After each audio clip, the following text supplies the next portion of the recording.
Well, thank you very much, Mr. Chairman. I agree with you. It's important and timely to hold this hearing today. Just like last week's hearing, it comes at a critical moment. For the last 9 months, President Biden has been pushing an agenda that would dramatically increase our nation's demand for minerals. President Biden has pledged to end new sales of cars and pickup trucks that run on gas or diesel. The President instead wants Americans to drive electric vehicles.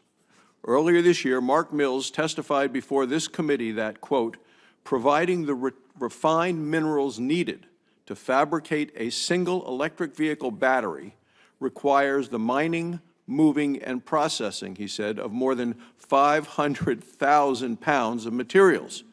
He went on to say that's 20 times more than the 2,500 pounds of petroleum that an internal combustion engine uses over the life of the car. This chart from the International Energy Agency makes a similar point.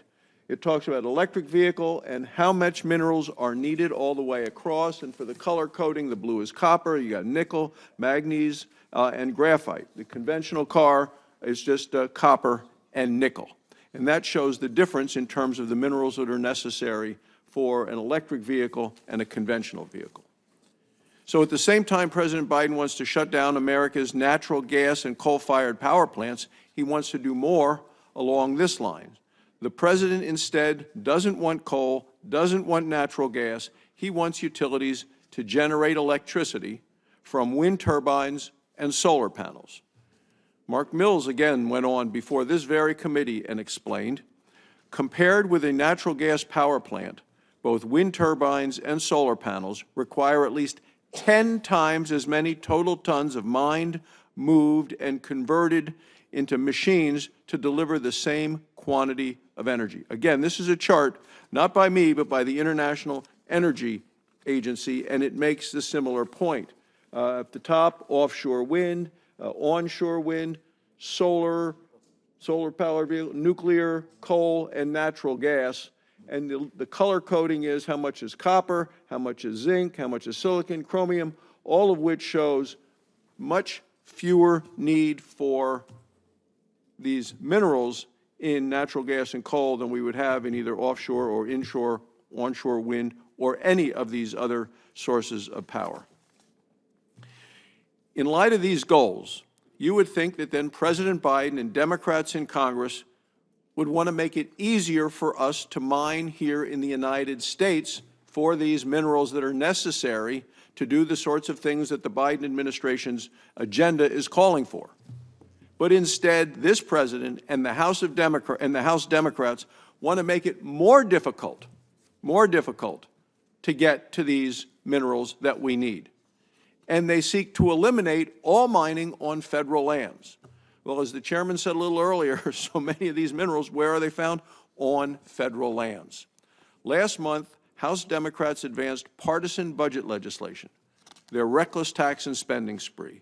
That bill would impose punishing royalties on existing and new mines on federal land. House Democrats also plan to raise fees and impose a tax on mining firms. The fees, of course, would be based, they say, on the amount of dirt that they moved. You can't make this stuff up. House Democrats are planning to tax the dirt.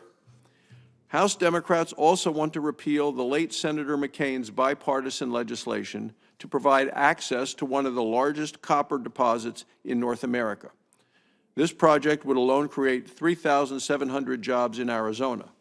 Their proposal is going to devastate communities and workers in Wyoming, Nevada, Arizona, and throughout the West.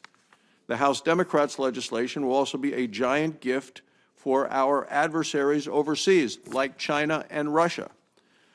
According to the U.S. Geological Survey, the United States is already very heavily dependent on China and Russia for dozens of minerals. Many of these minerals are essential to our national defense and our economic security. The last thing that President Biden and House Democrats should be doing is increasing our dependence on China and Russia, but that's exactly what they are doing. So I am open to consider changes to the mining law of 1872. Still, we must protect American workers, mining communities in the West, and our nation's competitiveness. We also need to recognize that the mining law of 1872 covers dozens of different minerals. They each have their own market. which may be dominated by state-controlled corporations and companies and countries that are seeking to undercut U.S. mining firms. And for that reason, a one-size-fits-all approach is not going to work for me.